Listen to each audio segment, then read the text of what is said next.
Israel की जवाबी कार्रवाई लगातार जारी है। हम कुछ विषयों पर बातचीत करेंगे। हमारे साथ जुड़े हैं अंजुमन इंतजामिया मसाजिद कमेटी के ज्वाइंट सेक्रेटरी मोहम्मद यासीन साहब। जो भी दुनिया भर में संघर्ष चल रहा है, वर्तमान में इजराइल का खासतौर पर इस्लामिक देशों से जो युद्ध चल रहा है, उसे कैसे देखते हैं यासीन साहब? देखिए, इजराइल को हम एक आतंकवादी देश मानते हैं। उसने लाखों आदमी गजा में जेनोसाइड किया है। उन्हें शहीद नहीं किया, शहीद तो हुए हैं वो सब, लेकिन उसने जेनोसाइड किया है। और अभी वो लेबनान से जंग छेड़ दिया, उसने ईरान से जंग छेड़ दिया, कितने लोगों को शहीद कर दिया। तो उसको तो हम एक आतंकवादी देश मानते हैं। नेतन्याहू सबसे बड़ा आतंकवादी है। और भारत ने हमेशा से ही शांति की अपील की है।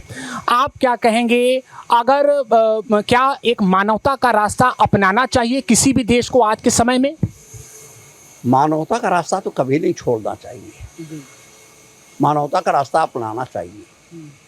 और भारत की कोशिश ये है कि हर जगह शांति रहे, तो अच्छी बात है, शांति रहे।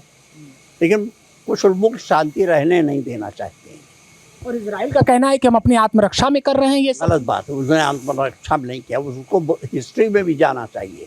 उसने फिलिस्तीन की ज़मीन कब्जा की थी, फिलिस्तीनियों की ज़मीन कब्जा की थी, तो जाहिर है वो आत्मरक्षा तो नहीं हुई। वो अपनी ज़मीन अगर आज़ाद कराने के लिए कुछ कर रहे हैं तो वो उसको हम आत्मरक्षा उनकी इजराइल का नहीं मानेंगे। तो सर, आप मानते हैं कि सीमा क्षेत्र का ही भले ही क्यों ना विवाद हो, लेकिन आज के समय में शांतिपूर्वक बातचीत ही उसका एक हल है? यकीनन बातचीत ही एक रास्ता है हर जगह, चाहे जहाँ, चाहे भारत चीन का मसला हो, भारत पाकिस्तान का मसला हो, भारत नेपाल का मसला हो, भारत बांग्लादेश का मसला हो। शांतिपूर्वक हल ही एक वाहिद रास्ता है जिसके ज़रिए सारे मसाइल हल हो सकते हैं।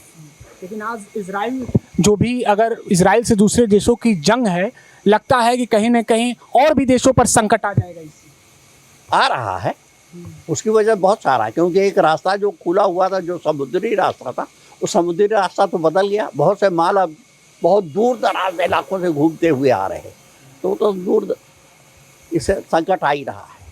तो साफ कहना है कि आज के दौर में मानवता के रास्ते को अपनाना चाहिए, और अगर दो देशों में कोई विवाद है तो उसे शांतिपूर्वक हल करने की पहल करनी चाहिए। एबीपी न्यूज़ के लिए वाराणसी से निशांत चतुर्वेदी।